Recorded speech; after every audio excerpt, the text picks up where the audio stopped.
Yo, what's going on, guys? Mush back at it with another video, and my oh my, is this a moment a lot of you guys have been waiting for. I remember covering Epic Game Store exclusivity when it was really popping off. I want to say, was it back in 2019 when it really got going? And man, it came with a lot of pushback, a lot of backlash. A lot of people had their various opinions on it, and if it did start back in early 2019, or was it early 2018? Man, is it crazy that it's been like half a decade since Epic Game Store exclusives started popping off? I can't believe it's been that long. It's wild to think about. But actually, I do think one of the major first exclusives on the Epic Game Store was Metro Exodus, so that would be around the 5-year mark, April of 2019, I believe. So yeah, we're in April of 2024, so half a decade has gone by, and it's been a topic and a discussion so many of us have been having.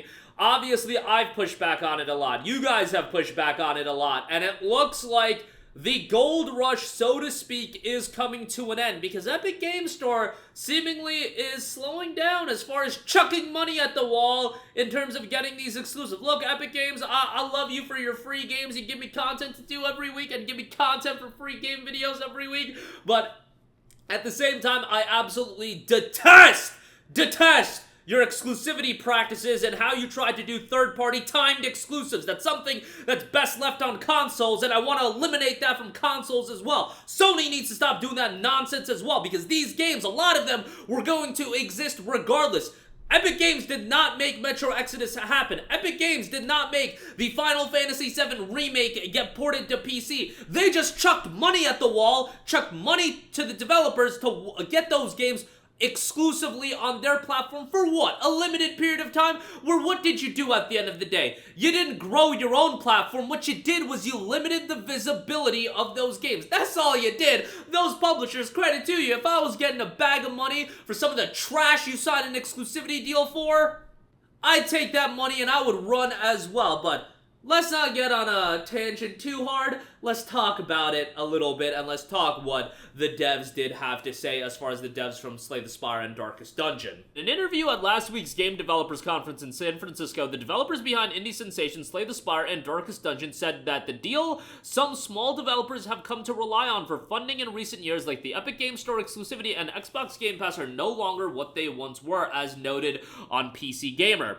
I talked to at least 5 teams, like 35 members and under, during GDC, and they're like, cuts, funding canceled, talks that were going on for a year canceled, said Casey Yano, the co-founder of Slay the Spire studio Megacrit. It sounds like it's shit. We're definitely very privileged to be able to self-fund. Otherwise, I'd be very, very, very scared right now. Yano noted that it's way down as far as Microsoft deals on Game Pass, and then it was also noted, so has Epic. The gold rush is over. I come from the Northwest Territories. The town I'm from was built on gold, and then they found diamonds further north. Maybe another paradigm shift is waiting for us, but I definitely think the scale of these deals I'm hearing about is significantly diminished from the big swinging days. Certainly, we got our Epic deal at the right time. So, surprise, surprise! You can't be throwing out big 6 figures and even 7-figure deals for exclusivity when nobody wants to use your platform. In the case of Game Pass, it is one thing, because Game Pass's business model, it was never going to be sustainable with the way it was, and it was very reminiscent of just about every other subscription service that starts.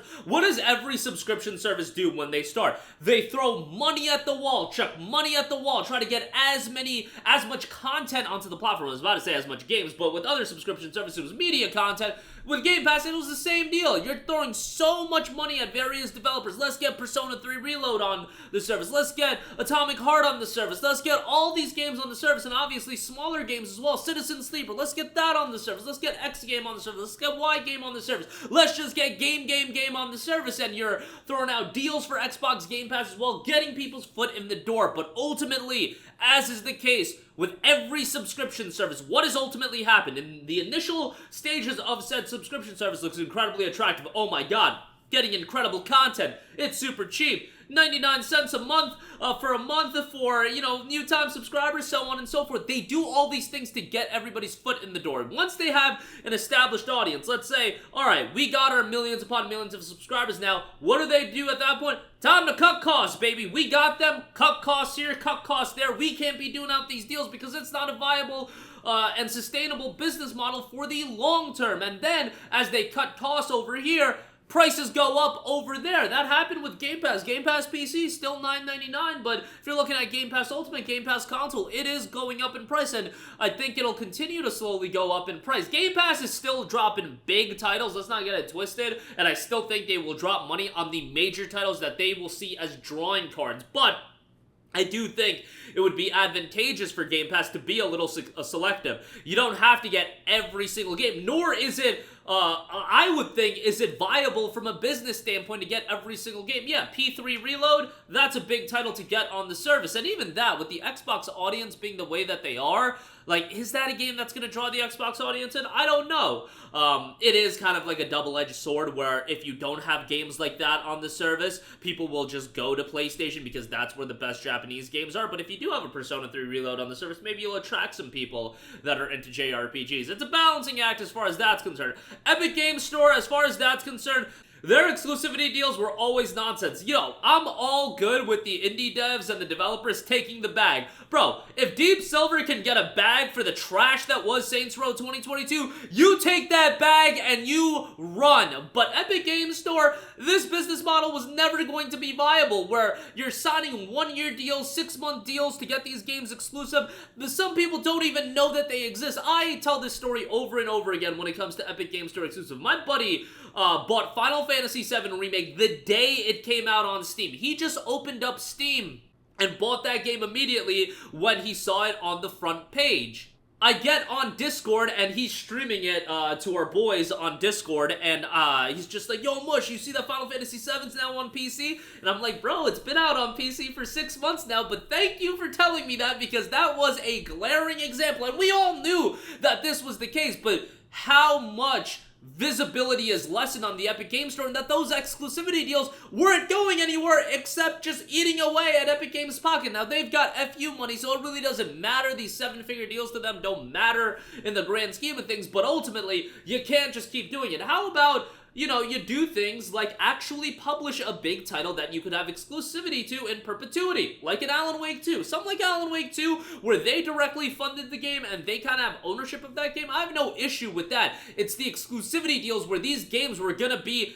exist regardless. Final Fantasy VII Remake was gonna come to PC regardless. You just swooped in, and honestly, you're just hating on the consumer at that point. You're just throwing money so the consumer has a lesser experience. Yes, it's to take away eyes from the other storefront and try to get them on your storefront, but I hate timed exclusivity. I hate it when Sony does it. I hate that they did it with FF7 Rebirth. I just hate timed exclusivity. If you want to publish a game, if you want to fund it, and I get it that Epic Games, as far as the exclusivity deals, does help fund a lot of smaller scale titles, but, you know, a lot of ththese bigger titles that they're getting, you know, they're spending a ton of money. It's not providing a net return on them. Thanks for spending a bunch of money on Saints Row 2022, brother, because what did that do for you? Thanks for spending a bunch of money on Dead Island 2, and I think Dead Island 2 is an okay game, but, yo, is it really worth it? I don't think so. But that is gonna do it for me. Again, interested to hear your guys' thoughts. EGS exclusivity. We knew this day was gonna come. We knew that this wasn't gonna be a viable route for the long term. You know, Epic, if you want to get publishing rights to games like Alan Wake 2 and make those games happen, I think they had a hand in getting the Kingdom Hearts games on PC, because those seemingly have exclusivity in perpetuity. If you want to do that and have a hand in creating some titles on PC and making them happen from the ground level, more power to you. But these exclusivity deals that you're signing for third-party deals, time deals, nonsense. Stop doing it, and it looks like it is going to be slowing down. So that's going to do it for me. Let me know all your thoughts in the comments section down below. As always, thanks for watching, and I will catch you guys in the next one. Peace out.